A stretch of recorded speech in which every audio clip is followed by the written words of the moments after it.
Yeah. How are you doing, stud?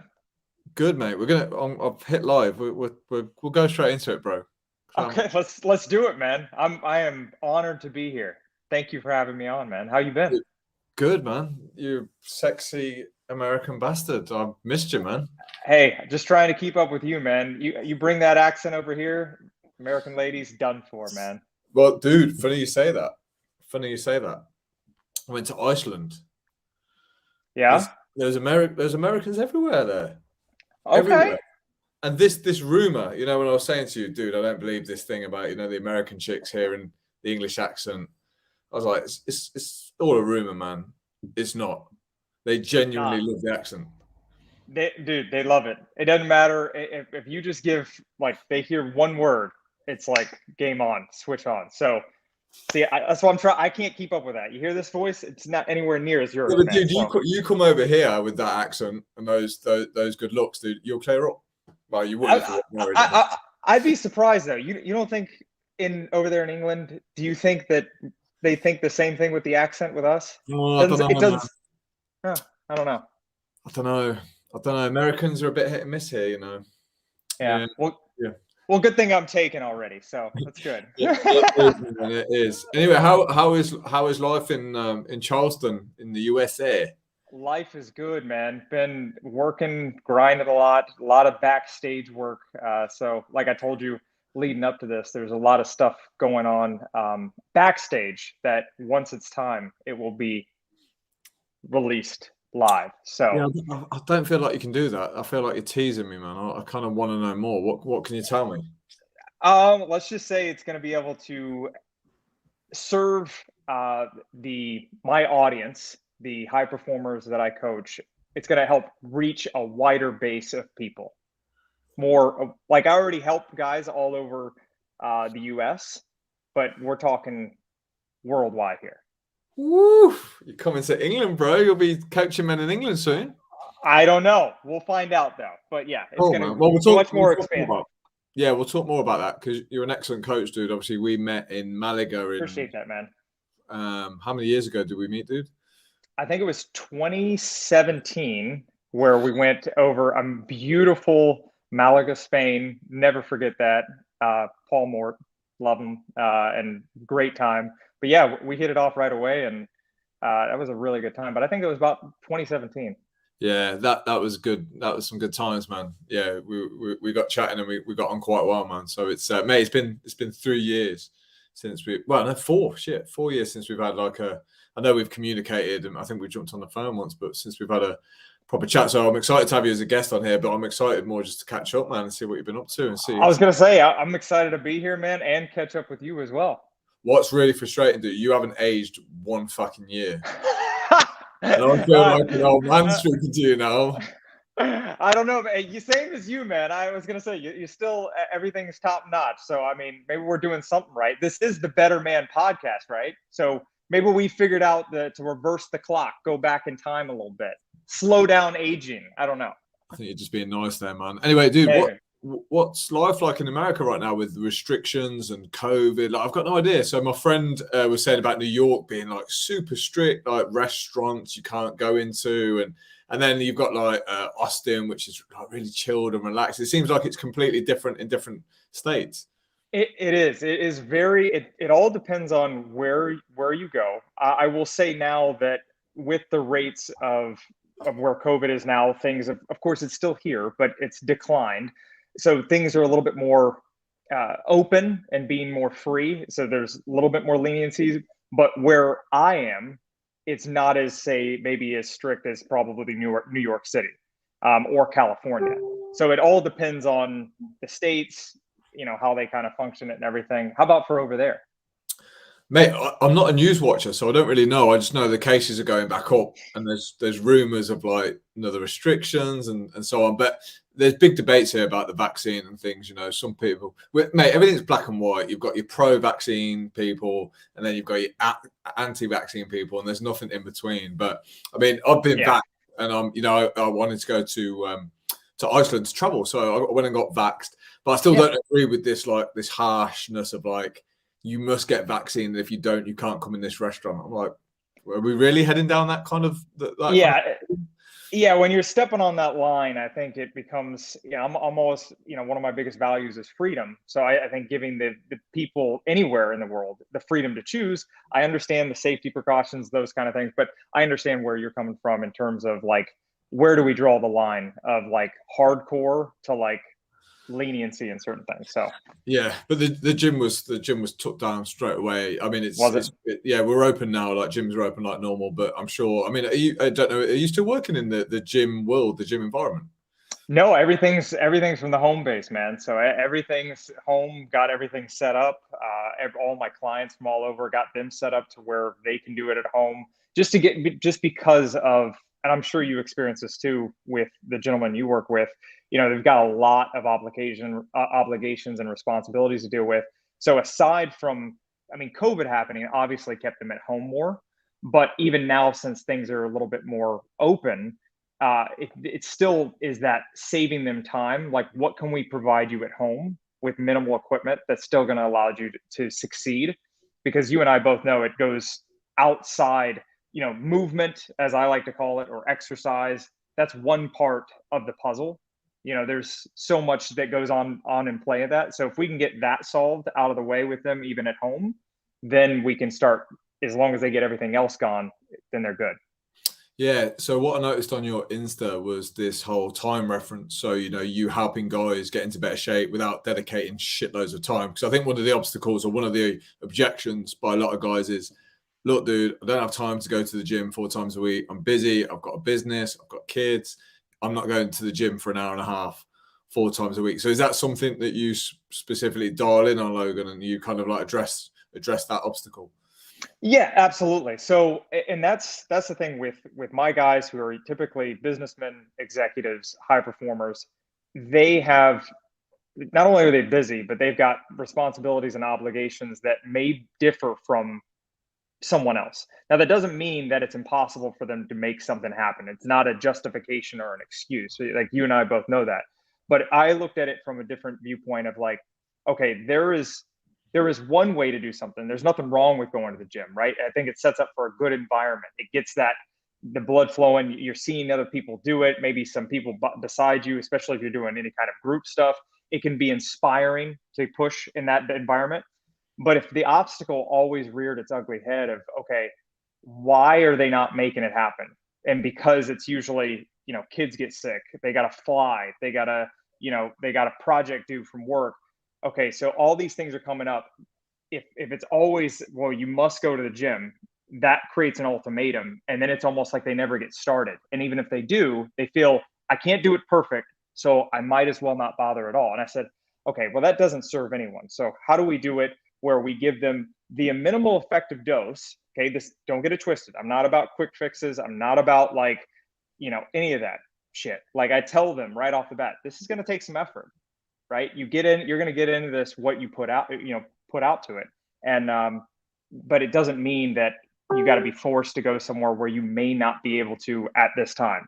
So that's kind of how I look at it. Yeah, I think this is the challenge we've got with like high performers. So ambitious guys like to do things well, don't they? So like you say, that whole like, well, I can't train and eat properly, fall in. So fuck it. Yeah. I won't start. So like, does this kind of mindset shift, like, is this just constant practice with somebody, or is there something that you do up front that can strip some of these barriers down and go, look, dude, what you've done hasn't worked before. We don't need to go to the gym 5 times a week. This is what we're going to do. This is going to work. Like, is there a level of acceptance from the beginning, or is this learning on the job?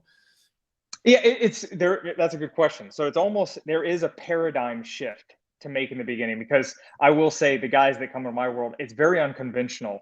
And I'm sure even guys that come to you, like, it's not like the typical, generic program. Like, I'm not about the generic programming or anything like that. So it is changing that paradigm with them, because for me, all the mentors that I still have in my world that I've had over time, man, I'm guilty as charged. I am a recovering perfectionist by nature.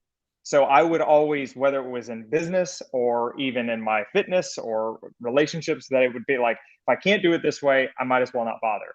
And I learned from experience, all that did was ever keep me stuck. So case in point with them, when they come in, if they've got this notion that I've got to train like I did back in the day, whatever that looked like for them, I said, okay, I'm not saying you can never do that, but if we hold on to that story, I'm just curious, how's that going to serve you? And how's that working for you to continue to think that you're a guy that works, maybe 15, 16, 17, who knows how many hours, like a lot of stuff going on. And you think that you got to go spend 2 hours at the gym? I mean, you can, but how is that going to be sustainable for you with your current lifestyle?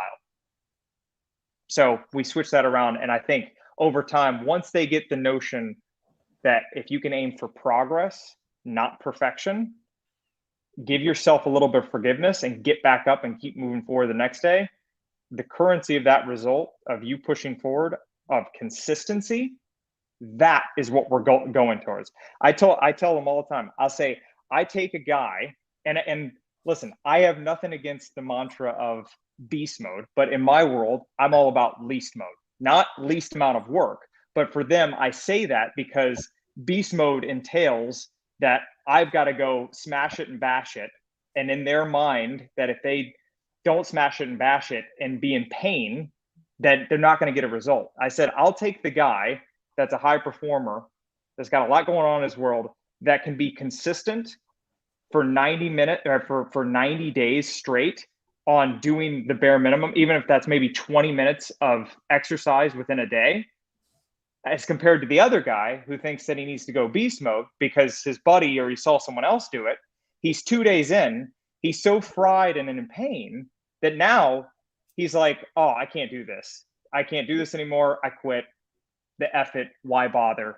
And then now he's on this roller coaster of starting and stopping, which you and I have heard 1,000 times again. How do we stop stopping? Well, you find something that you can be consistent with over and over again. So, yeah. Mate, the answers are out there. Like, all the decent coaches are saying exactly the same thing. Like, there are no secrets anymore. Like, it is that. Do you find that, like, I sometimes find that when I give clients less to do, there's almost relief sometimes. There's like, oh, thank God. Because, like you say, everything's about intensity. And what this has come up so much for me this week. Like, more important than intensity is endurance, right? Like you say, can you have a smaller 90 days, but then repeat that again and again and again versus this big fuck off 90 days, and then boom, you're so beat up, you're so tired that you just want it to end. So, like, I don't know if you find that with some of your guys where actually you say, I want you to do less, and they go, oh, that's quite cool. Yeah, very, very much so. And maybe you've learned this as well. When you start giving them less, sometimes they'll surprise you and start doing a little bit more than they were doing. And I don't know if it's maybe it's just us as human beings and human nature, especially with them being so driven and they're already taking on so much. I think us guys are guilty of, we can take it on, all of it, but that's fine. But eventually, like, that's going to rear its ugly head if you cannot be consistent with it. And at the same time, doing those small things, I always tell them, I said, listen, you may have made a lot of risk in your world. You've created a lot of success for yourself. But I guarantee you never got big shit by doing big shit. What you got that big shit from is doing the small things consistently, persistently, and frequently. Day in, day out, day in, day out. If we can do that here, man, you're going to win. Not just in the short term, but the long term. Mate, absolutely. Same with big problems, right? It's often small solutions, but just a bundle of them done consistently sort these big problems out. It's never as big and epic as you think. But yeah, how do we encourage more guys to go down this route then? So, like, say, the information's out. You've got, let's face it, what guy doesn't want to be in good shape? Like, if you ask a million guys, you would think that all of them would say, yeah, I'd like to be in good shape. Now, me and you know that, like, it's possible, dude. Like, it's possible to at least get into better shape than you're currently in right now. Right. So how do we get more dudes to almost step up and take a bit more responsibility and find reasons for them to do it? Because I think that's the biggest stumbling block for a lot of guys. It's like, why bother? I'm 40, I'm 45, like, I'm past my best. Like, what the fuck's the point? Like, how do we overcome some of these tougher barriers? Yeah, I think that's a phenomenal question, man. I think it comes down to reflection within themselves, right? Like you said, with they're trying to find the why. And I think you've probably heard of before, Alex, I'm just not motivated, right? That word motivation overused. And I can't, for me, I'm about meaning over motivation. If I got a guy that is literally does not have meaning behind what he wants to go after, I mean, you can give him the perfect plan in the world, but the smallest deterrent that's going to come and throw him off his game, it's gonna throw him off, right? So number one, finding that meaning that's going to drive them, right? Who looking at their life from instead of looking at the Men's Health cover magazine, that's another thing. Not only having meaning, but let's look at, if I'm working specifically with my audience, high performers, guys that have a lot going on, what are they bombarded with? They maybe be in their mid 40s and they're bombarded with like testosterone commercials, these guys looking like great with their shirt off, and then Men's Health covers, The Rock, who's always up at 4 a.m. doing beast mode, right? Which is cool. I like The Rock.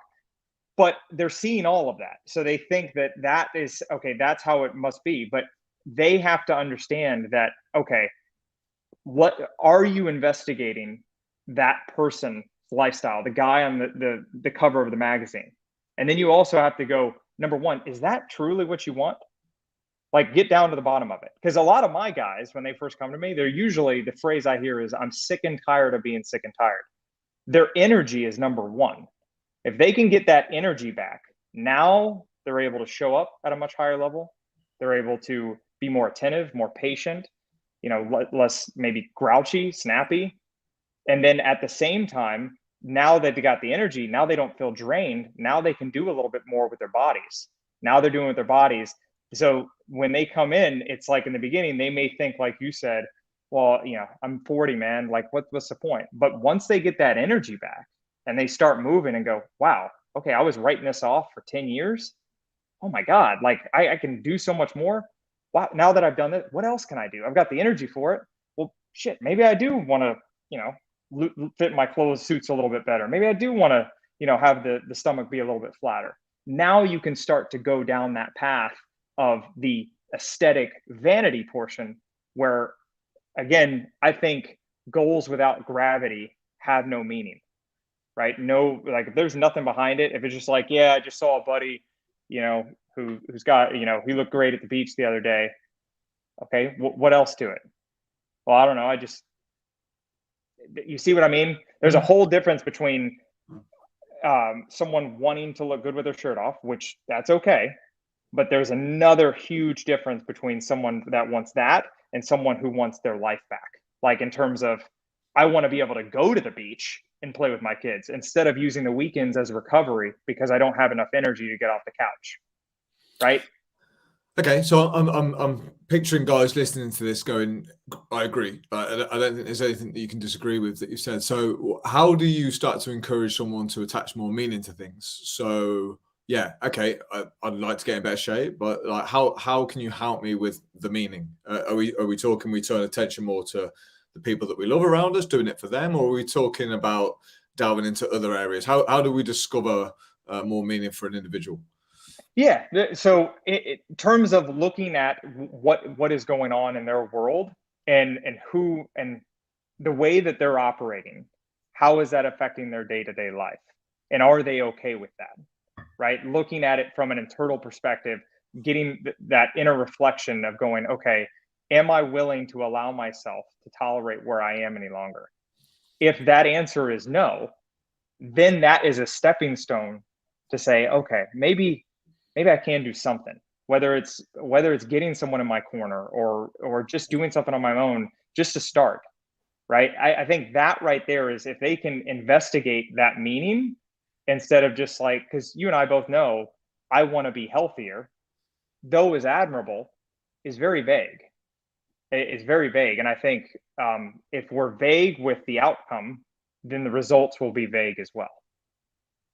Yeah, and I think everything starts with interest, doesn't it? So yeah, we both will have worked with guys that have wanted to get in shape for years and years and years, and they may have tried and failed. The good news is look, dude, you're clearly interested in getting in good shape because you keep trying it. So there becomes a next level then, doesn't there? And whether it's strategy or whether it's tapping in more into those meanings. But I like the words you've used. And again, if you see me writing things down, I'm just kind of making notes of some of the things. Absolutely. Yeah, I'm not doing a crossword or bit. You're trying to solve something over there. It's cool, man. I like the words inner reflection. Now, with the guys that you and to be fair, in essence, most guys are busy, even if they're not doing productive things, even if they're distracted. Like, how do you slow a guy down to start doing this inner reflection? And what kind of questions can you ask to encourage a guy to inner reflect? And do you possibly tap into the future pacing thing where you say, look, dude, when you reach the end of this life, like, are you going to look back and regret not spending the last 10, 20, 30 years doing something that was beneficial to you and to your family? Like, how do you start drawing out good inner reflection from someone? Or are they already in the place to do that when they come and see you? Well, it can depend. Some are, well, absolutely, you'll know, and I'm sure you've spoken with a client before where the moment you speak with them, all right, this guy has had enough, and you know that's there. Others may have the best intentions, but it may take a little bit more pulling out, and where that, pulling that out of them comes to understanding their why, right? Understanding, okay, why, okay, you tell me you want to, be more, you want to like the man staring back at you in the mirror. Okay, why is that important to you right now? Well, because of this. And I think sometimes they get an aha moment that they thought it was because they may have saw a coworker who looked great at a business trip on the beach. But when we get deeper into it, they start to realize the way I'm showing up. Man, okay. Man, I'm not as active as I'd like to be with my kids when I'm playing out in the yard, or I'm not as intimate as I'd like to be with my wife or a partner. Okay. Now, what my question for you is, if all of this is going on for you right now, can you share with me what's going to be the picture for you years from now if nothing changes? And I think if someone's so busy and distracted, that if you can hold that space for them to understand for a second and press pause on everything, we can slow that down in order for them to speed up. Then now they can really go, wow, okay, no, I get it now. This is much bigger than going to the beach with my shirt off. This is much more than this. If I do this, man, I could end up having major health issues, end up on medication. I don't want to be that guy. End up, having joint pain. And a lot of them may have former family members who had health issues that were controllable, right? There are certain health issues out there that may not be in someone's control. But if you look at the statistics, I don't know what it is over there, but in America, man, heart attacks, especially for men in like 50s and 60s, and they don't even have to be significantly overweight for that to happen. So that means there is something off going on with stress levels, their activity, what they're doing. So yeah, and I heard, whether this is true or whether you know any more about this, but I heard that most heart attacks, I think this was in America, but I'm sure it's the same throughout, happen on a Monday morning, because sometimes the dread, the fear, the stress of going back to that chaotic work week, especially if a lot of people are busy, doesn't mean they're happy in the busyness. It doesn't mean they're achieving much. It just means they're busy as fuck. So that doesn't surprise me hearing that heart attacks occur on a Monday. You touched briefly on The Rock. Let's talk about The Rock. We all love The Rock, right? The Rock's the guy, right? I mean, you can look at his Instagram and the guy's a beast. Right? Hey, I would love to hang out with him for a day. I respect the guy. I love him. Love what he does. So yeah. Yeah, of course, man. Of course. Like, he's cool as fuck. But I think as a young man myself, it was definitely difficult to accept that, like, I'm never going to look like somebody like The Rock. So these things can be really useful inspiration. Like, The Rock's an inspiration. I think he's amazing. I think he's great. He's motivational. And, we can see those videos and they might trigger somebody into contacting one of us or thinking I'm going to get into better shape. But there's a real art to managing expectations, isn't there? Of using these people on pedestals as inspiration, but not necessarily attaching your progress anywhere near their alignment, but still getting the best out of them, if that makes sense. That's a difficult skill, whether this is an internal skill, because I can just separate the two, no problem. You know, I can use the rock for fuel, but I know I'm not going to look like him. I don't want to get up at 4 a.m. Do you know what I mean? All that kind of stuff. Like, do you get this with a lot of guys where they're, you know, they've been inspired or they're motivated to do something, which, you know, we can knock motivation, but it might get them started. Right. And then, yeah, do you find it like just managing the expectations of what they can actually achieve, what they're willing to do? Do you find that's like a key area of progress? Oh yeah. Like that is the very first thing that I always share with them. You have got to be, in order for you to succeed and here, or I'll just have you consider anywhere, is you've got to be willing to manage your expectations. You've got to expect turbulence is going to happen. It's going to happen. You're going to go ups and downs. There's going to be moments you're going to hit plateaus. There's going to be moments where you're frustrated, where you can't be bothered, but you have got to manage your expectations, because if someone gets, like, as you said, you see the rock as inspiration, it's fine to use that inspiration to propel you moving forward.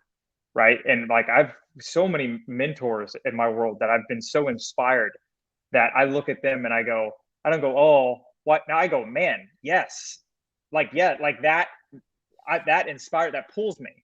But I also understand that what they've done backstage when they didn't have the spotlight on them probably was a lot to do, like the ups and downs and the failures, and they get back up and do it again. It's kind of like when someone says, you know, if someone begins, you know, whether in training with you or with me or anyone, you know, there can be this, especially with guys, there can be this initial, you know, that most people, when they say, well, I'm afraid of failure, most of the time they're afraid of being seen as a failure. And us guys, the last thing we want to do is hurt our pride and look silly doing something. So I tell them, sometimes you've got to be willing to really be bad at something first. Like, think of the success you create in your world. When someone goes, wow, man, you make it look easy. Yeah, but they didn't say that because, like, you may have talent, but what they didn't see is all the nights you were up, staying up late and failing, getting back up, pushing forward. Same thing in here. Same thing applies. So yes, managing expectations, it's fine to use a source of fuel, but also be aware of how long has that person that you're using as inspiration, how long have they been doing? And just as long as you're willing to manage your expectation and go, okay, this is Mount Everest, I want to shoot for that, but you're not getting there tomorrow. Right. So yeah. Yeah, no, does that make sense? 100,000%. And like I say, most of what we're talking about, it's been active in my coaching this week. In fact, just before this podcast, I was chatting to a real great guy who's done phenomenal over the last 12 months. But he still found himself comparing himself to these guys that have been playing the game for like 3 or 4 years in his specific industry. And we were just talking about, like, comparison is great if you use a fair playing field. So basically, you can only really compare to what you were doing like last week or last year. Like, that's a good battle, right? You know, you versus you kind of thing. That's the fairest battle. It's the only real one that is fair to compare. So yeah, it's like none of us see The Rock when he was 15, or none of us see The Rock failing lifting, or none of us see The Rock laying in bed doing nothing. Like, everything about The Rock is all, like, if you mention The Rock, you just think massive dude. Like, he's always been like that, which we know is not true. But I guess that's one of the downfalls to social media and just finding these inspirations. We sometimes neglect, like you say, all the long hours, the heavy lifting, the sweat, the bloods. Like, we forget all that. And I don't know why, because we kind of know it, but we just seem to, even I do sometimes, I just forget. And I look at the successful people in business, or the, you know, coaches who I see, you know, maybe a bit further in their field than me. I just instantly assume that they're good, and I don't look at the finer details sometimes. Yeah, no, I mean, I've been guilty as charged myself, man. So I mean, I completely get it, and I think as humans, it's human nature. But I think over the years, the more I've been willing to look into that and look at what someone was willing to do to get to where they were, and understand, okay, here's where I am. And also at the same time going, okay, I'm going to stay in my own lane here. I'm not going to like constantly, because if I'm constantly looking at that, like, then what work am I doing? Right. I've got to eventually, you know, my version of success might look a little different than theirs in the future. That's okay. But like you said, as long as you can use it to pull you along and inspire you and not take over your mind and stop you from moving forward, then I think you've got to find balance there. Yeah, and all these lessons we're talking about, they all require like hanging around and not giving up. Like we mentioned, like, everything I'm teaching at the moment is all about the art of creating lasting change and not giving up. That last bit, not giving up, like it's a skill, man. Like you have to learn how to not give up. You have to. Precisely. That's the one thing I tell every client before they come in here. I said the only way you're going to fail in here is if you just give up. Yeah, and it's. But common. I know. Yeah, I know that they're better than that. I think, and maybe you see this too, is we maybe tend to see things that other people don't see in themselves right away. Right? Like if you got a guy who's got that best intention, you talk to him. We just changing that script a little bit of going, I see something in you. Right? It depends on who it is, but majority of the time, I usually tend to see someone more than for what they actually see themselves as at the moment. Yeah, and that works both ways, man. So I see the potential more, like, dude, you can do more than you think, and I also see the pitfalls. I also see some of the common mistakes that newcomers make to the game, such as someone who really wants it and who's asking themselves to diet really hard, train really hard, and do everything perfectly. Like you say, me and you know their great intentions, and you have to admire their positive outlook, but we know they're going to trip. We know they can't stick to this super advanced level of training and what they demand of themselves. So yeah, I think, like you said, the longer you play the game, the more helpful you can be. But this requires a lot of honesty. So, you know, I've upset a few people this week just by, no surprise, right? Just by being dead honest, like, because there's excuses are so easy to make, dude, like so easy, but you can only keep using the same excuse for so long. So if time is the issue, but you're still using it 6 months later, you know, if the weekends are the issue and you're still using it 6 months later, it no longer becomes valid for me. Like at some point you have to go, the excuses need to stop now. The strategies need to change. This stop-starter method doesn't work. Back to the bottom of the ladder. I'm playing this fucking game for the next 5 years, not the next 5 weeks. And that kind of like that grittier approach seems to be working really well for the guys that I'm working with. Guys, just keep playing the game. Oh, yeah. No, I mean, I agree. I mean, eventually over time, if you keep seeing patterns over and over, like here's the thing, life can get in the way, right? But I don't think life gets in the way 6 months into the game, 12 months into the game, 18 months into the, you know what I mean? If life gets in the way within the first 90 days, okay, maybe even 6 months. But after that, if it's the same thing that it was in month one, well, then you've got to really investigate and go, what's really going on here? Because now you are making justifications. And I think I learned a long time ago that I'm a firm believer of, we don't necessarily, nothing just randomly happens to us. It happens through us by our actions, by our behaviors, by what we choose to do.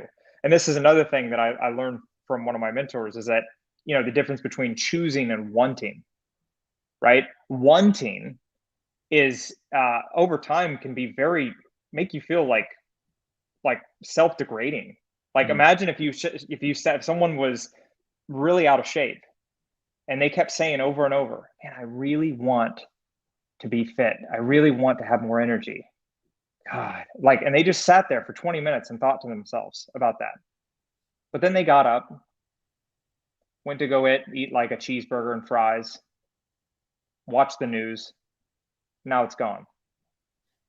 You see how wanting can be fleeting, but when choosing, you know, the guys that end up being most successful in your program, probably, they choose it. They choose to wake up probably when they don't feel like it. They choose to wake up and go get some movement in when they probably don't feel like it. They choose to have this to eat rather than that to eat. They're choosing that, hey, I want to be Alex's success story here. They're choosing that.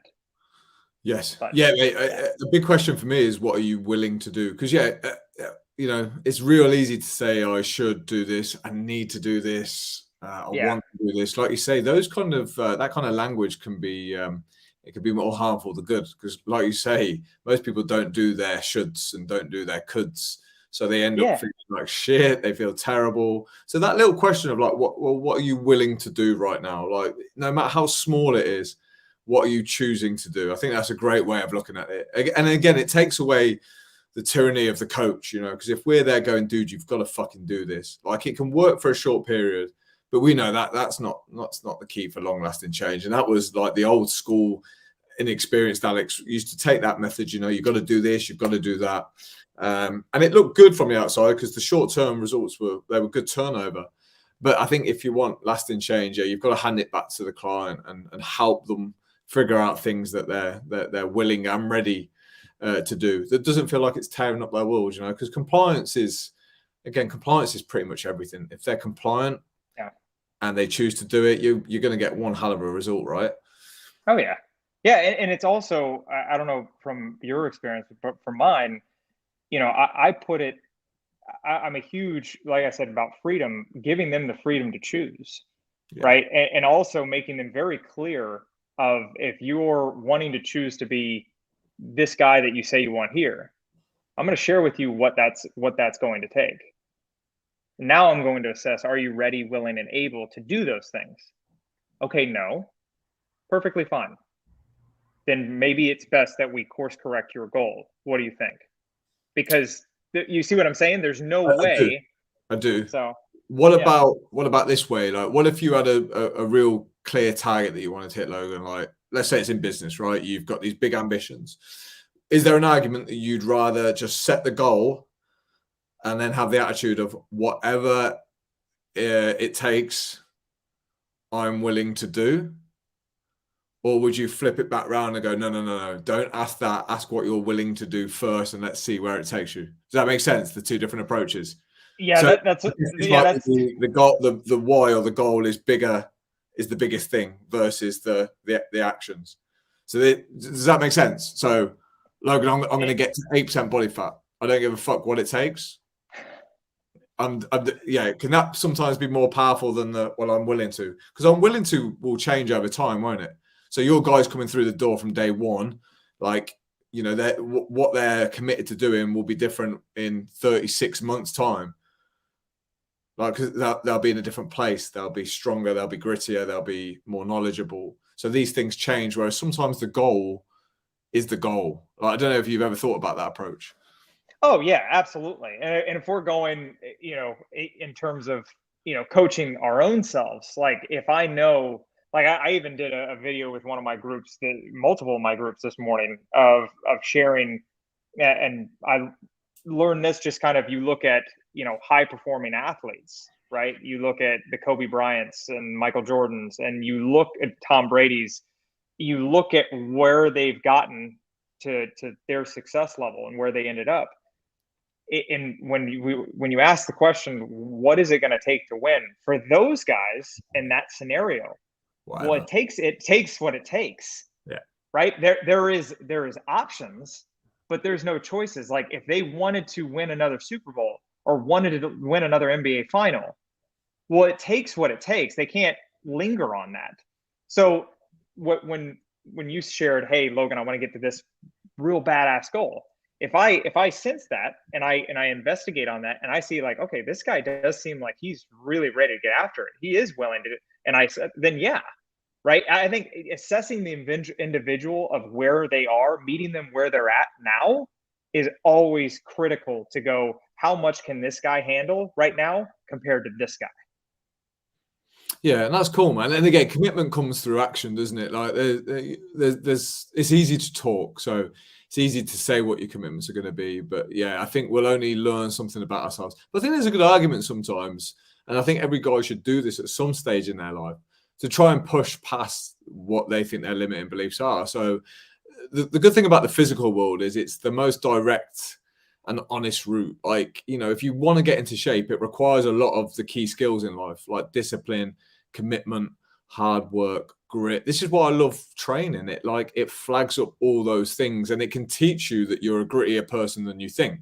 So, Oh when yeah. you're doing the leg session and it really fucking sucks, but you don't quit and you carry on and you get through the session, like, you take that mindset, don't you, with you into all areas of life. But the same can be said if you go into the gym and you pussy out after 30 minutes or 10 minutes, or you don't give it your all. Like, that attitude carries with you as well. So I like starting in the gym. Like, even if you're going to train for 2 minutes, like, train well, like, do your best. I think these skills set men up for a good path in whatever area they want. But everything's a contradiction, dude. So I totally understand the not training like full on, because you don't want to ache so much the next day. You don't want to it to be so painful that you don't want to go back.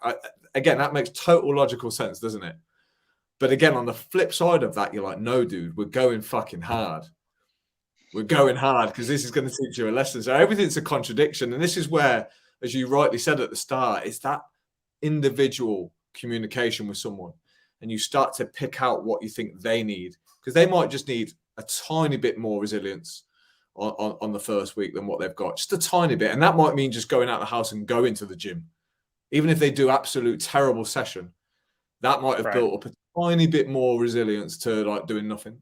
So I love this game of coaching. This is why it's a puzzle. It's like, okay, dude, here's where you're at. What's the next thing we need to do to get you stronger than you are today? It's a great game, isn't it? It's wicked. Yeah, well, that's the thing, and you said it puzzle. Like, if you can look at it as a puzzle rather than a problem, it becomes what puzzles are fun to solve, right? So, and I think I hear exactly where you're coming from.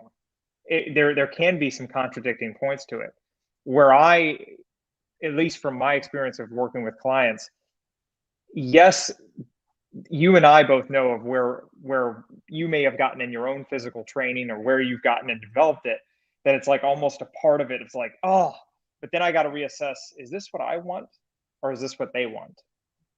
Right. And so at the same time, I'm a full believer in, yes, you're going to have to put some effort in, and you're going to have to push it harder if you want to go to climb this mountain.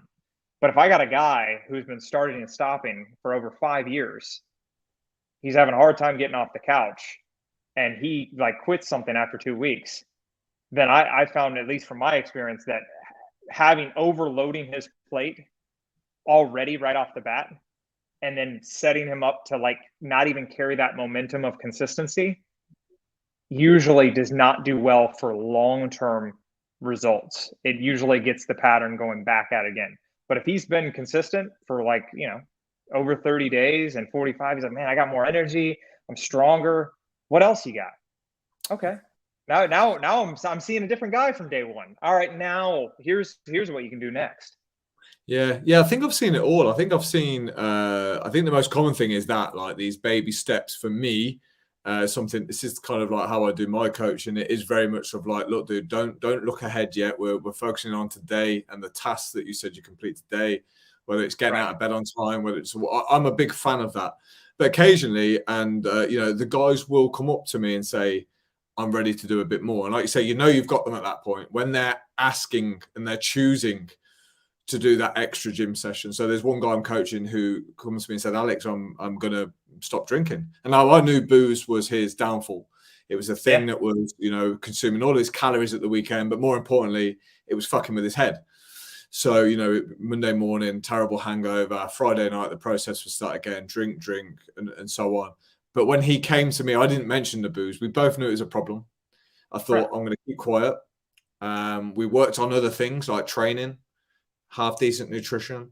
And then he came to me and said, yeah, I'm going to knock the booze on the head. And don't you? Then you're like, dude, you're on a good path. Like, you're deciding you want to do this. Whereas if I said, do you want to give up the booze? Yeah, maybe, I'm not sure. It's a completely different vibe and a completely different commitment then, isn't it? Oh yeah, because you're giving them the power, man. You're giving they have all the power. They have the power to choose. And when they come, you're right. When they come to it and say, man, Alex, I want to give up booze, or I want to give up, staying up late, or whatever. You now have someone that has created an own decision in them internally. No one will disagree with themselves. So if they've made the choice, now you've got someone who's playing to win. You've got someone that's like, oh, okay, I see it. Where you could say weeks on end, why are you drinking that booze, man? What, you could do all that stuff. These guys, like, listen, us guys are guilty enough of shaming and blaming ourselves up. We don't need more of that, right? Giving them the personal freedom to choose, and a little like you did for this guy, maybe space. You didn't bring it up. You didn't like, rag him about it. And now all of a sudden he's like, Alex, I want to get off. I want to lower down. Well, hell yeah, let's do it then. Yeah, but again, it took him 12 months to reach that conclusion, So again, another valid point of like he had to hang around to get the lessons, to see the progress in his other areas, and then it was quite obvious that that was the one thing that he needed to get a handle on. Whereas before there was 10 things. So it is just that hanging around. How much of the guys, or how much do you get involved with like the mental health side of your guys? So we clearly know, getting in physical shape, that helps the mental health, but we also know that, doing certain things that are going to improve mental health will help you get into shape because you're more likely to, have your energy, stick with your plan. Like, how involved do you get with your guys on that front? Like, if a guy comes to you and says, Logan, I'm struggling, man, I feel like shit. I'm really down. I'm really low. Do you kind of like get involved there, or do you pass it on to what we would call experts? Well, first off, I definitely handle the mental game right off the bat, because that, you and I both know that's it. I mean, because a lot of times if I get the sense from a guy, okay, what is preventing you from experiencing the success that you want, like whatever their goals are, a lot of them will say, man, me, like themselves. It's like, okay, well, now that's a mental barrier. There's obviously something happening if you keep going back and forth on this and you're on this roller coaster ride. So I always share with them, like, listen, in order for you to possess the physical, you must be willing to master the mental. Is if you can't do that, then you're going to quit when it gets a little bit challenging or something throws you off in your world.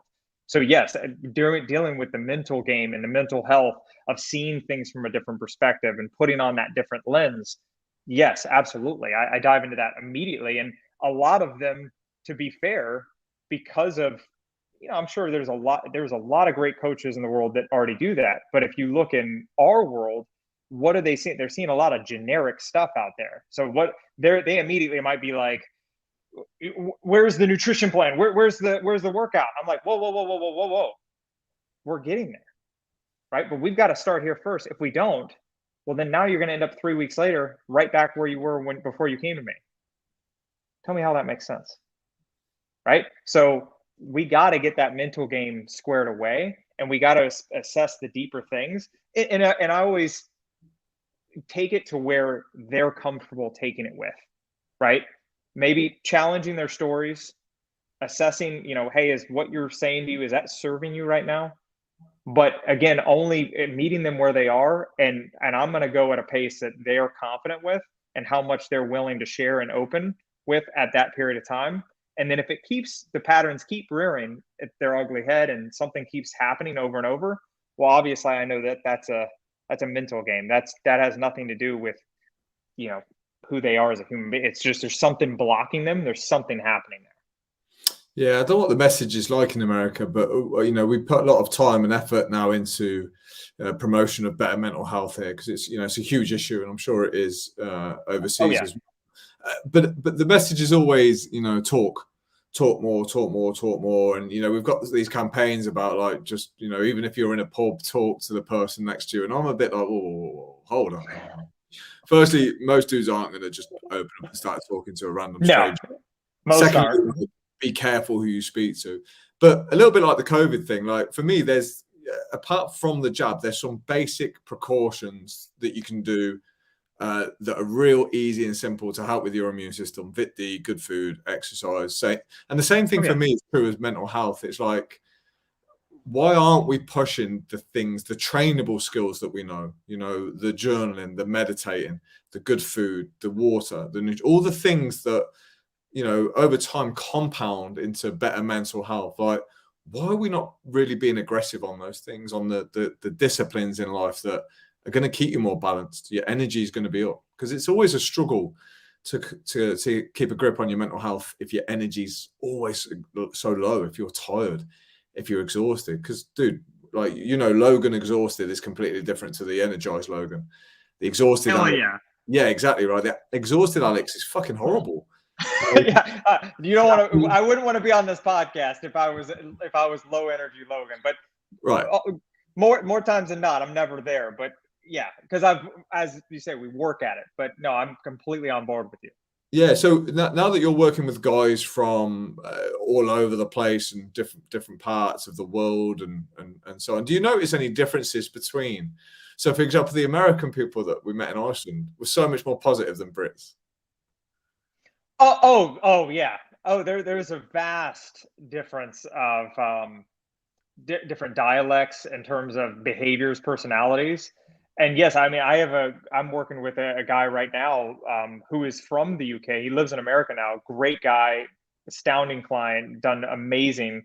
But yeah, he is very more colorful, if you want to say. Like, but I'm used to that. Like, you know what I mean? Like mentors that I've had over in England, like I know that. But you know, growing up, my stepdad was really into British humor, so I understand that and I get that.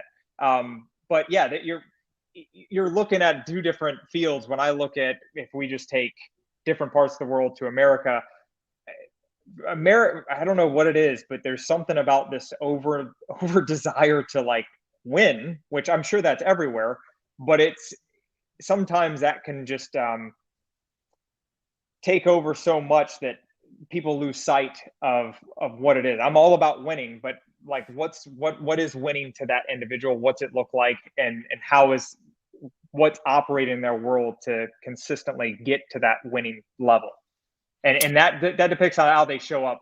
If you were you saying more in the lines of how you come across someone? No, just the attitudes, really. So, like I say, Oh yeah.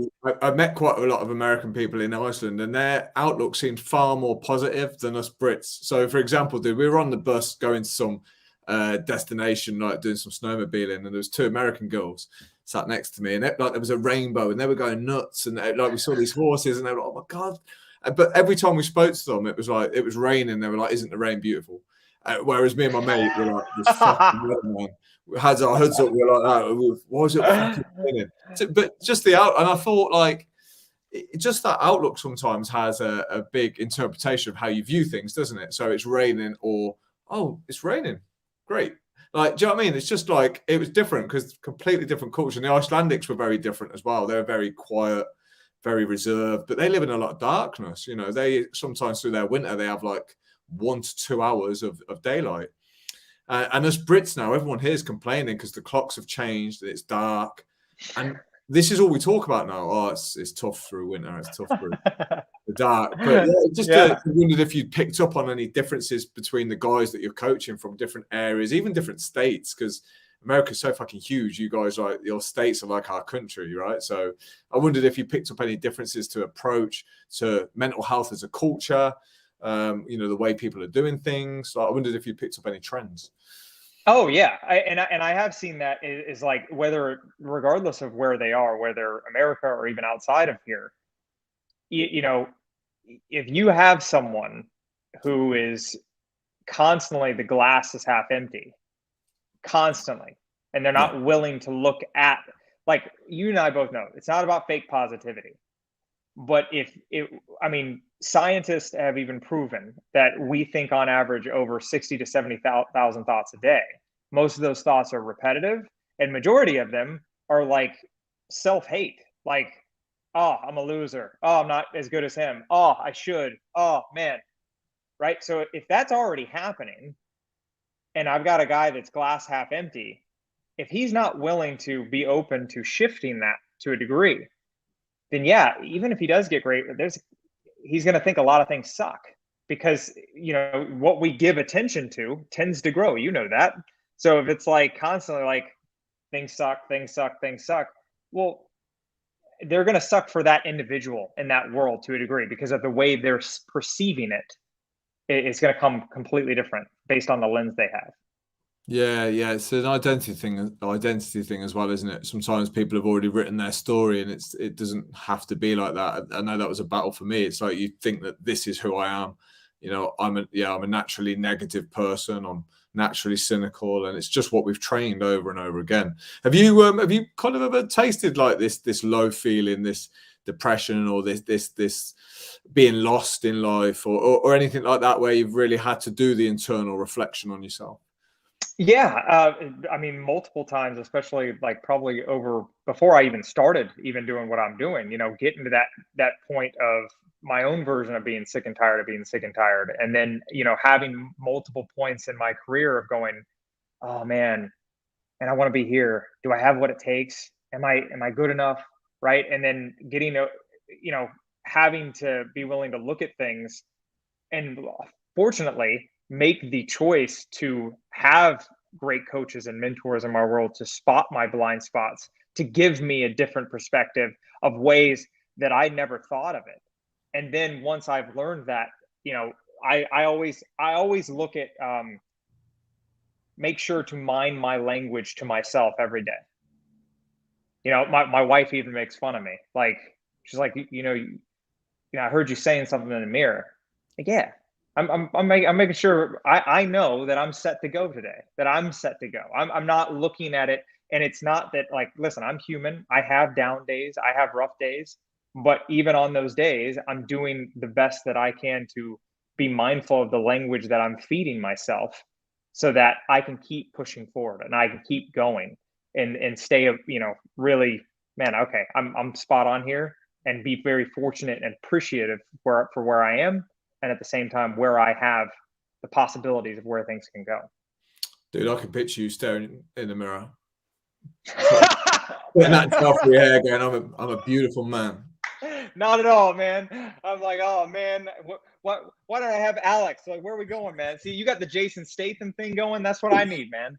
Dude, you I, are very good with your compliments, man. You got to keep saying compliments like that. It's an easy way to flatter someone. Yeah, it if works. I if I if you ever start seeing me like I told my wife, I was like, any male pattern baldness that happens, like, dude, if I don't shave it right away, I want you to send me a message and say, what are you doing? You look like an idiot. I'm gonna shave it. I'm gonna go your status, man. Be like, yeah. So Dude, who seriously, knows? my hair has been a huge hang up with losing my hair. Huge. What? It looks good, man. Yeah, people say it like. Luckily, some people have said it kind of suits, but it like we say, it's more the it's just the internal thing. Like, when your confidence gets not. Look, everyone has their hang-ups, right? I don't care who you are. Everyone has their hang-ups. Right. Mine happens to be my hair. Like, it's just so quick, dude. I think it's just a reminder, like, that like life is forever changing and like nothing lasts forever. And like, you look at picture a year ago, you're like, I had hair. It's fell out. It's like Yeah. things are changing. It's harder to get in shape. It's harder to train like I used to. And I'll be 40 in 3 years. It's kind of like, fuck, There's 40? no way. Dude, you don't Yes. look a day over 30, man. 40 in Stop three it. years? Stop Jesus, it. man. Stop it, man. Jesus. No, I'm actually shocked. I did not know that at all. So you're But you know holding what it I mean? You well. kind of wake up one day, don't you? Go, fuck, like, I was fucking about a couple of years ago and I was 25 and like now I'm 37 going on. It just goes so frigging quick. And I think they call it a midlife crisis, don't they? When every guy just has that, oh, fuck, like, I've been around long enough on the planet to really fuck up at times, Right. but I've still got enough time to like correct things. But like, shit, like this is it. Like, I need to get my shit together. Most change I see in guys comes in their late 30s, early 40s. Yeah. You know what I mean? Right in the mid center, because like you say, they're doing the reflection a bit more. You don't give a fuck when you're in your 20s. Well, I didn't. It was fucking carnage. Yeah, It no. was carnage. So I think it's just a time where more guys reflect. And I think that's why people get in self development. I did. I got in self development because I didn't like who I was at the time.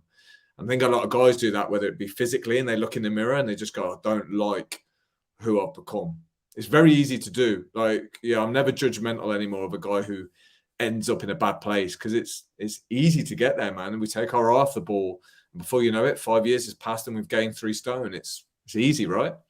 Yeah, it is. I mean, because it's, one day you wait, oh, it's not that bad. Oh, it's not that bad. And then all of a sudden, sometimes I'll even have guys that clearly they don't recognize it. In their head, the guy staring back at them in the mirror is still the guy that was 25 ripping the doors off the hinges. But it isn't until either an event occurs, maybe, they get winded playing with their son, ball with their son, or they look at a picture from a party and they go, that's not me. Honey, is that me? Right. And I think sometimes that looking at that realization and going, no, that's the facts right now. Right. And there's no harm, no foul. Like it can be like a lot of my guys, and I'm sure yours as well, have the best intentions. They're giving, they're providing, they're protecting, they're rescuing. It usually ends up unintentionally happening in terms of life. You just, they had other things going on, and then all of a sudden it piled up, and it's like, whoa, how did I end up here? Okay, hey, no drama. Now that you're here, now how you want to change it moving forward, right? I wonder how much of it is punishment in the end, because I know, again, the guys really are terrible at speaking about this, and I don't think we're always aware of what we're doing. But when we realise we've fucked up or we've let ourselves go and stuff, there's almost like a period of time where like the punishment continues because you've let yourself go, and because you've let yourself go, you treat yourself like someone who's not worthy of anything more. So you continue the pattern, don't you? Because it's fitting, it fits. I'm someone who's let themselves go, therefore I'm gonna act and treat myself like that. So it's a vicious cycle, and whatever triggers a man into changing that, I don't know. But I read something today that said something like change will happen when it's needed. Like you'll only change when you need to change. Yeah. And that's the thing. That's that enough is enough moment, right? You know it from your students and everything that comes your way. It's usually those ones where something happened where change was needed. Like it was no longer that'd be nice. It was man, this thing, we got to throttle down on this, and I got to go from firing on one cylinders and the car's about to break down to 12 cylinder Ferrari, Lamborghini. Let's go. Right. There's something that triggers in there. And yeah, I believe that to be very true. Yeah. How long have you been doing the self-development game for then? Over 10 years now. Yeah. Okay, cool. Over 10 years. And when my own experience of being sick and tired and having that internal reflection with myself, my very first mentor changed the game for me completely. His name was Greg, and former Army Ranger, West Point graduate, and him coming in my life at that right time and me choosing to take that opportunity allowed me to say, okay, I don't have to choose to stay where I am now, and I can choose to become better. And so he inspired that to happen, right? And then once that happened, now I realized what was possible. And then I look back at my old self and go, yeah, no, I don't want to go back there. I don't want to go back to who that guy was. So, yeah. Did you have a father who led the line well for you, or have you used mentors and coaches as that male influence to help shape your life? That's a really good question, man. So I come from a family who's divorced since I was 2. Okay, but where I was, I don't want to get it twisted, because normally you hear divorce story, you never know. But where I was very fortunate was when my mom got remarried and then my dad, did his thing, I grew up with it happened when I was 2 years old. So when I was growing up, I grew up with 2 great fathers. And I grew up with my stepdad, who was very, black and white, right? Making by the book, do this, make this happen, drive. And then my dad was very responsible. Like both of them were responsible in achieving great things. They just had 2 different ways of going about their mannerisms. So imagine both of that being mixed together. And I guess that's how I ended up being who I am. But I love both of them to death. And I know most would look at it as a perspective of like, oh, wow, you divorced. But I look at it as like, man, no, I'm grateful, because I got something that I may have not have gotten. So I grew up with those 2 fathers, and then after their teachings and lessons, I guess they usually say, like, I don't know if you've heard this, but that the different male figures will, like, when you're growing up, usually there's that outside male figure outside of your father that usually comes along, not always, but that can come along for a guy, and that can show a completely different perspective, drive, something that maybe wasn't shown in the household or anything growing up that can drive you. And that's who Greg was for me.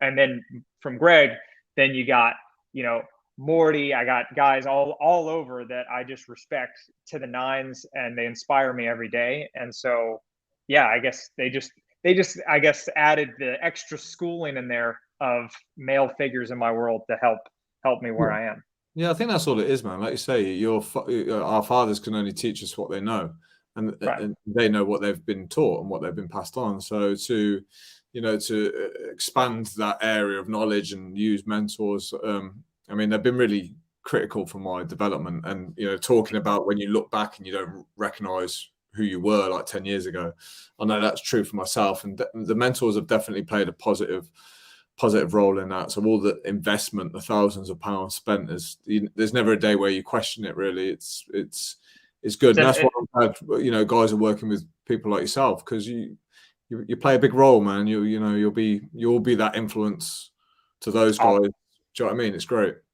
Well, I'm just here. I give them, hold that space for them, and if they choose it to, then usually they end up surprising themselves what they're capable of. That's why I never. It's not me who does it for them. It's them. Like, they chose to do it. Because I think that takes a lot. If we're speaking guys in general, I think it takes a lot of courage for a guy to, one, have awareness. If he becomes aware of what's going on for him, I don't know how it is over there, but at least here, to reach out for support is not the easiest thing to do, because at least I think there's this dialogue with men that it's weak to ask for help, that it's weak to ask for support. Maybe that's changed but I'm talking about, like, if someone's in their 40s or 50s where they had grown up, what they heard in the household, just do it yourself, man up, right? And I think even that, reaching that one little, hey man, can you help me out with this? That can be easier said than done. Some, not for all, but I'm just saying it can be challenging. But that's the manning up part for me. Like, the manning up part is having the balls to ask for help. So, it's a bit of a phrase here, Logan, where it's kind of been banned. Like, you have to be very careful what you say here now. So you can't say, man up. You can't say that anymore. But I believe there's a time and a place for it. So asking for help for me is the toughness. Saying I'm struggling is the courage that you need. It's the first part of the change. So I always see it as a real positive thing, no matter where a guy finds himself. If he's, like you say, reached out and asked, it's like, there you go, stage one, you've just fucking grew a pair. Hey, that, you said it spot on, man. That courage that it takes, even if that gentleman if it doesn't make sense for us to work together, what makes me happy is they had the courage to reach out. And now they have enough awareness to, hopefully, whether it's with me, with you, whoever, they've got something in them that's like, okay, I can't stand this shit anymore. I've got to change. Yeah, absolutely. And that's refreshing as well from a coach's point, when you, rather than see the person who's reached out as a potential client, you see them as someone who is there to help, whether it's, like you say, through yourself or through somebody else. So, yeah, I think, this is why it's good that we keep the decent coaches out there, because it's a big business now. So you do get your snaky coaches and the people that just want to make the big money without ever really delivering the value or the service. So that's another thing we've got to battle, on social media. Neither of us are really crushing it on social media, on Instagram. And there are people that you could question their motives in the game, right? Yeah. And everyone, each to their own, everyone's doing the best they can with where they are. But I am a firm believer, and I'm sure you are as well, is like, I genuinely give a shit and I want to see them win. And I think, it comes to the point, even so now, when I bring on guys, I'm very, selective in a sense, because I don't want to waste their time, their energy, or their resources if there's not a good fit there. But I also know where they're coming from is, the market's very jaded. right? There's a lot of guys that are very, like, how many guys that you've probably coached have spent money on stuff like that, and then like they signed up for support, and then that person went ghost on them, Yeah. and then that to me, I don't know. That's just not who I am at the core. I would feel so disgusting if I always look at it like, how would I want to be treated if I was in a certain, like, if I bought a service from someone, or if I bought something from someone. Well, if they bailed on me, or they just did not, man, I'd feel pretty shitty, and I'd be very skeptical as well. So I get the skepticism that even guys that come to me that may have at first, but I think, at the same time, I think sometimes they've been surprised where I will literally refund the investment immediately if it doesn't make sense. Mm-hmm. Yeah, and Oh. yeah, the guys in the group that I'm coaching, they hang around for a while, because I think, like you said, they've probably tasted some not so invested coaches. So one of my downfalls perhaps is I do get heavily invested in their progress, or lack of, if it happens. So it's another skill as a coach, not to get frustrated if someone isn't doing the work. But it's just I'd rather be like that than not give a fuck. So I'm quite happy to take that downfall at the minute. But dude, we'll finish with, I just want to talk about your training and your nutrition, because you're always in tip-top shape, man. What are you doing right now? What's happening? What's happening? Thank you, man. Well, right. I mean, for me, I live what I preach. So for me, in general, if we just talk about what am I doing for exercise movement perspective, a lot of it is body weight style. Most of it is dumbbell. That's typically what I mix my week with. Typically, I mean, for me, sub 30 minutes, and I get that in probably at least 5 days a week. And then if I'm not doing that, then I'm moving, I'm walking. Right now I'm standing. Like, I'm always on the move, in general. So it's very hard for me to sit still. So I do that, and then of course nutrition on point, and how I kind of eat. Still get to enjoy myself and be flexible. Maybe the oddball weekend, nice pure junkie greatness, as I like to deem it as. And then get back on the saddle. We got Thanksgiving coming up in a couple of weeks here in America, so it's like, I'm sure I'm definitely going to indulge there. So I'm definitely not living life like a hermit. I'm just keeping a nice balance and keeping flexible and enjoying myself. Once I know as long as I've been consistent. If I haven't been consistent, then I go, ooh, is this the time for that? Probably not. Let's delve into your routines quickly. I'm interested to know, man. Like, do you have a little morning routine, evening routine? Like, how do you set yourself up for the best day possible? Yeah, that's a great question. So for me, I'll start, and I'm sure maybe you've shared this as well. For me, the biggest thing is morning routines, right? But I'm actually not going to start there, and the reason I'm not going to start there is because I always tell my guys that the morning routine starts in the evening, right? And I think my evening has become so sacred now. Like, even before years ago, I used to think it was all about the morning. And then I was like, okay, well, how do I make the morning more optimal? Well, let's make sure that the evenings are sacred. And so what do I mean by that? Very, very plain and simple, about having a wind down routine, having something, hey, I mean, I've gotten better at it now, but I used to, you have alarms to wake up. Some people don't need alarms to wake up, but if you got an alarm to wake up, I always have the nature of, like, whether it's on my watch or something, have a little gentle nudge to say, hey, it's time to start getting into that wind down routine. What that means is not another episode of, something on HBO, or not sitting up watching this and that, or diving into emails or social media. No, I have a non-negotiable cutoff time from work, spending time with my wife. And then from that point in time, once that goes in, now about an hour leading up to bed, I'm getting myself in that prep mode for, hey, it's nighttime. Because it's very easy to go from, I think we can go from 0 to 100 at the beginning of the day, right? Most people might have their cup of coffee or whatever. We're talking about people that haven't been dabbling into morning routines. They might have a coffee or anything, they can get up. Well, in the evening, it's almost like we think that all of a sudden we can go from 100 to 0 like that. Like, you've been spending all day in chaos, you stay up super late, and then all of a sudden you can just plop down on the pillow. No, I think of it like this. I don't know if you knew the coach Vince Lombardi, right? Yeah. Yeah. So a lot of cliche. He's got a lot of quotes, a lot of great coach, but but he has a saying like our games aren't won and lost on game day. They're won what happens before game day. So I always use that analogy of like with sleep and getting prepared. It's like the game is you getting sleep and getting in that, but what's happening before then to get you prepared for sleep. And so in a nutshell, 1 hour wind down time, making sure that, I'm in that zone of like, I'm relaxed. Nothing's going to stimulate me or get me like all angst out. And then once that happens, now I've set myself up that I can wake up at a decent time. I actually feel good because I got a quality night's sleep. And then when I wake up, first thing, hydrate myself. So hyperhydrate. And then from there, get into a little bit of that movement. I call it movement. And for me, it could be body weight routine, dumbbell routine.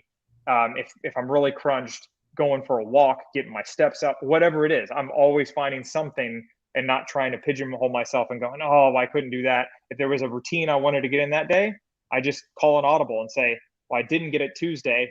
I'm going to knock it out Wednesday. I try to go not 2 consecutive days without getting the routine that I intended to do.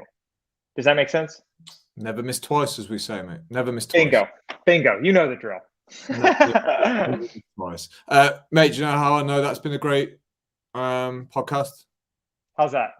Because we've been speaking for over an hour and a quarter and it's flown by, dude, and I could speak to you easily for another hour and a quarter. I know. I was going to say, I'm like, when you looked up at the clock, I looked over and like, holy shit, man. We've been going at this for a long time. You're going to have to edit this down, man. No, mate, no. I like my long form. I like my long form talks, man. If we're going to get into something serious, I like to talk. And mate, I don't see you often as well. So it's been great to catch up, man. You're a beautiful man, Logan. You as well, Alex. And I just appreciate you again for giving me the opportunity to be on here, man. And I had a great time. Like I said, I could talk forever as well. So even if you ever want to chat up outside of this, you know the drill. Let's make it happen.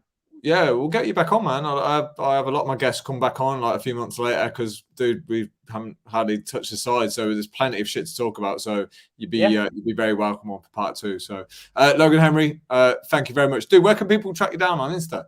Just before we finish. If they go to Logan Henry Live on Instagram or even just Logan Henry, which is a coaching page over on Facebook, that's pretty much where I hang out and do my kind of thing and stuff. So I'm back doing a lot of backstage work. So I've been kind of slim to none on that right now. But once the backstage stuff is done, there's going to be a lot more of that happening. So Logan Henry, you're the man. Thank you, brother. You're the man, Alex. Thank you so much, man.